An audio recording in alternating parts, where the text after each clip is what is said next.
తర్వాత ఆయనకి ఇద్దాం అన్న. థ్యాంక్ యూ అన్నయ్య అవకాశం ఇచ్చినందుకు.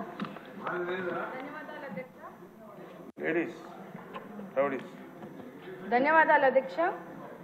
శాసనసభలో మొట్టమొదటిసారిగా మాట్లాడే అవకాశం కల్పించినటువంటి పూజ్యులు తండ్రి సమానులైన ముఖ్యమంత్రి వర్యులు శ్రీ నారా చంద్రబాబు నాయుడు గారికి, లోకేష్ అన్న గారికి, అలాగే మా సింగనమల నియోజకవర్గ ప్రజలందరికీ కూడా ధన్యవాదాలు, నమస్కారాలు అధ్యక్ష. కూటమి ప్రభుత్వం ఏర్పడినప్పటి నుంచి రాష్ట్ర ప్రజలందరూ సంతోషంగా ఉన్నారు అధ్యక్ష.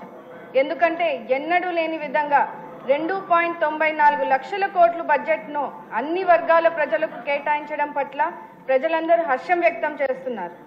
మన ముఖ్యమంత్రి వర్యులు నారా చంద్రబాబు నాయుడు గారు అంటే ఆంధ్ర రాష్ట్ర ప్రజలకు ఒక నమ్మకము, ఒక ధైర్యం అధ్యక్ష. ఆయన ప్రతి ఇంటికి ఒక పెద్ద కొడుకుగా రాష్ట్ర ప్రజలను ఆదుకుంటున్నారు అధ్యక్ష. అలాగే రాష్ట్ర ప్రజల కోసం పాదయాత్ర చేసి యువత భవిష్యత్తు కోసం అహర్నిశలు కష్టపడుతున్న లోకేష్ అన్న గారు మా లాంటి యువతకు ఆదర్శంగా నిలుస్తున్నారు అధ్యక్ష. అంబేద్కర్ గారి రాజ్యాంగాన్ని మరియు వారి ఆశల అనుగుణంగా బడుగు బలహీన వర్గాలకు అభివృద్ధి బాటలు వేసేది మన కూటమి ప్రభుత్వం అని చెప్పడానికి ఎంతో సంతోషిస్తున్నాను అధ్యక్ష. బడ్జెట్ కేటాయింపులో ఎస్సీ, ఎస్టీ, బీసీ, మైనారిటీ మరియు ముఖ్యంగా మహిళలకు పెద్దపీఠం వేస్తూ సంక్షేమానికి బడ్జెట్ కేటాయించడంలో బడుగు బలహీన వర్గాలు ప్రజలు కూటమి ప్రభుత్వాన్ని పై ఎంత చిత్తశుద్ధి ఉందో తెలుస్తోంది అధ్యక్ష.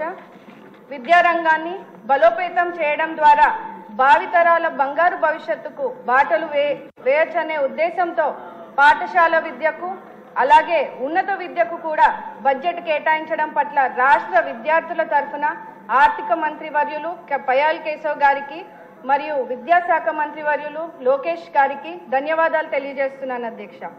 వైసీపీ హయాంలో 3,500 కోట్లు ఫీజు రియంబర్స్మెంట్లు బకాయిలు పెట్టి పేద విద్యార్థులను వేధింపులకు గురి చేశారు అధ్యక్ష. ఇప్పుడు ఆ బకాయిలు కూడా మన మంచి ప్రభుత్వం చెల్లించబోతోంది. దీని ద్వారా ఎంతో మంది పేద విద్యార్థులకు మంచి జరుగుతుంది అధ్యక్ష. అనంతపురం జిల్లా మా సింగనమల నియోజకవర్గంలో ప్రజలు ఎక్కువ శాతం వ్యవసాయం మీద ఆధారపడతారు అధ్యక్ష.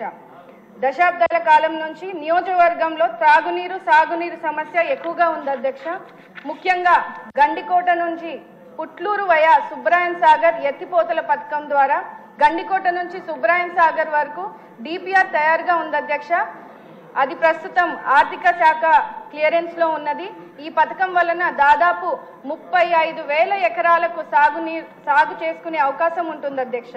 మా సింగనమల నియోజకవర్గంలో పుట్లూరు, ఎల్లనూరు మండలంలో గ్రామాలకు తాగునీరు సమస్య తీరుతుంది అధ్యక్ష. అలాగే అనేక వాటర్ స్కీమ్స్ ఉన్నప్పటికీ కూడా మా నియోజకవర్గంలో కనీసం తాగడానికి కూడా నీళ్లు లేని పరిస్థితిని ప్రజలు ఇబ్బంది పడుతున్నారు అధ్యక్ష. తగు మౌలిక సదుపాయాల కోసం అదనపు బడ్జెట్ ని కేటాయించవలసిందిగా కోరుతూ, అదేవిధంగా మా నియోజకవర్గంలో సింగనమల మండలం రాచేపల్లి పంచాయతీలో లిడ్ క్యాప్ కి సంబంధించినటువంటి లెదర్ ఫ్యాక్టరీ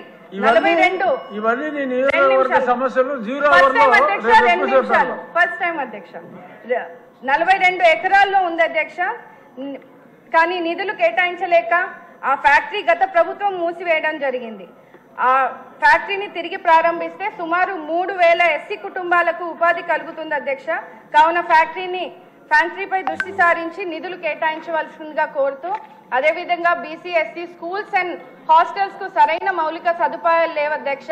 ఎందుకంటే అక్కడ కనీసం వాటర్ ఫెసిలిటీస్, కరెంట్ ఫెసిలిటీస్ లేక పిల్లలు ఇబ్బంది పడుతున్నప్పటికీ తల్లిదండ్రులు బడులకు పంపించేందుకు కూడా మా పిల్లలను బడులను కూడా పంపించట్లేదు అధ్యక్ష. ముఖ్యంగా ఆడపిల్లలను చిన్న వయసులోనే పెళ్లిళ్లు చేస్తున్నారు అధ్యక్ష. అందుకనే స్కూల్స్ అండ్ హాస్టల్స్ కి మౌలిక సదుపాయాలు అందించాలని సంబంధిత మంత్రివర్యులను కోరుతున్నాను అధ్యక్ష.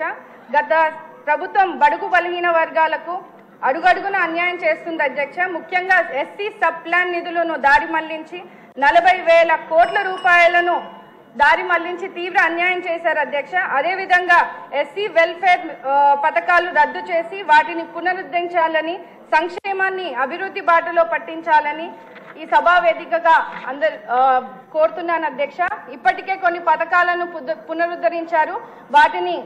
వాటిలో విదేశీ విద్య వంటి పథకాలు బడుగు బలహీన వర్గాలకు విద్యార్థులకు మంచి జరుగుతుంది అధ్యక్ష.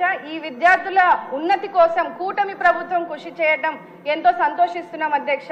అదేవిధంగా బడుగు బలహీన వర్గాల సంక్షేమం కోసం బడ్జెట్లో అధిక ప్రాధాన్యత ఇస్తూ ఆర్థికంగా సామాజికంగా విద్యా వైద్య రంగాల్లో చేయూతనిచ్చే విధంగా ఎస్సీ వెల్ఫేర్ నిధులు కేటాయించడాన్ని ఆనందిస్తున్నాం అధ్యక్ష.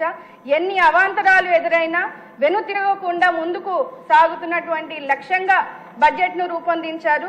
మా పరిస్థితులను అర్థం చేసుకొని మా జిల్లా మంత్రి వర్యులు పయ్యావుల కేశవ్ గారు మా వెనుకబడిన నియోజకవర్గంపై కొంచెం దృష్టి సారించి అదనపు నిధులు కేటాయించవలసిందిగా కోరుతూ ఆంధ్రప్రదేశ్ ను పునర్నిర్మించి మళ్లీ ఇండియాలోనే నెంబర్ 1 రాష్ట్రంగా నిలిపే లక్ష్యంలో కృషి చేస్తున్నటువంటి మన ముఖ్యమంత్రి వర్యులు నారా చంద్రబాబు నాయుడు గారికి, డిప్యూటీ సీఎం పవన్ కళ్యాణ్ గారికి, ప్రధానమంత్రి నరేంద్ర మోడీ గారికి మనస్ఫూర్తిగా కృతజ్ఞతలు తెలియజేస్తున్నాను. నాకు అవకాశం ఇచ్చినటువంటి ఆనరబుల్ డిప్యూటీ స్పీకర్ గారికి ధన్యవాదాలు అధ్యక్ష. జై భీమ్.